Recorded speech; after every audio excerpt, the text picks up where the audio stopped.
accompagner. Tanguy Gaouma Bekale, bonsoir. Vous êtes en direct de Glasgow et c'est vous qui êtes à la tête du groupe des négociateurs africains pour le climat à cette COP26. Plusieurs chefs d'État ont déjà pris la parole au deuxième jour de cette conférence. Êtes-vous confiant sur le chemin que prend cette COP26 et le sort de la planète ?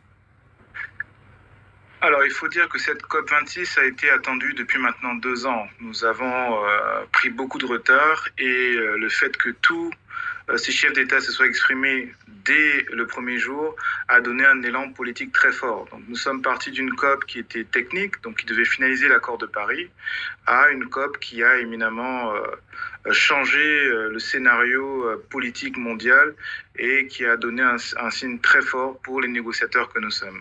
Et parmi les différents discours entendus ces dernières heures, celui du président de la RDC, Félix Tshisekedi, il a annoncé que la RDC allait réduire ses émissions de gaz à effet de serre de 21% d'ici à 2030. Je propose de l'écouter et l'on revient vers vous.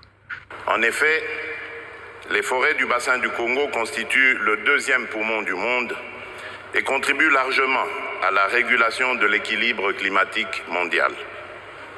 Ce massif forestier est toutefois exposé au risque de déforestation. Dans le cadre de la mise en œuvre effective de l'accord de Paris, il est impératif de tenir compte d'atténuer ces risques car autrement il en résulterait une crise écologique majeure.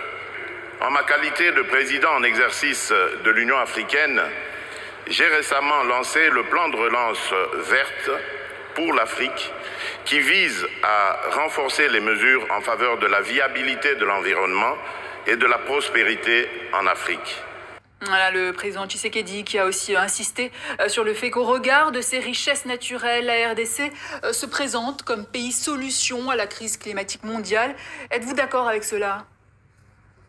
Oui, absolument. D'ailleurs, il s'est exprimé en même temps que le président Ali Bongo sur ces questions de forêt pour lesquelles on a pu avoir une annonce de financement à hauteur de 1,5 milliard de dollars pour les 5 prochaines années. Il faut savoir que la forêt et les océans sont les seuls puits de carbone naturel que la planète détient. C'est 23% des émissions globales et on a la capacité de réduire de 30% si on veut atteindre les objectifs de l'accord de Paris. Donc ce financement arrive à point parce que le bassin du Congo faisait partie des dernières régions en termes de financement. Il faut savoir que les forêts représentent moins de 5%, moins de 10% du financement climatique mondial avec environ 5% et que les forêts du bassin du Congo, qui sont aujourd'hui le premier puits de carbone au monde devant l'Amazonie, non pas en termes de superficie mais en termes de capacité de séquestration, n'ont perçu jusqu'aujourd'hui qu'environ 1% des financements mondiaux. L'Afrique est déjà le continent, on le sait, le moins pollueur et elle fait déjà de nombreux efforts.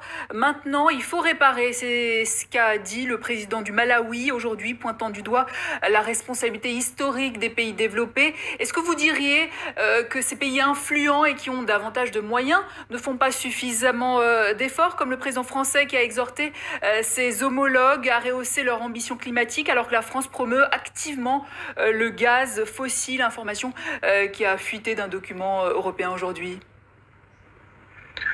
Il est évident qu'il faut faire plus parce qu'aujourd'hui, entre les annonces et les actions concrètes sur le terrain, il y a encore une grande différence. Donc, pendant que la finance climat se bat avec environ 80 milliards par an, les investissements qui ont été faits par les pays du G20 pour les énergies fossiles s'élèvent à 500 milliards de dollars sur ces dernières années. Donc, c'est vrai qu'il y a un paradigme qu'il faudra évidemment changer.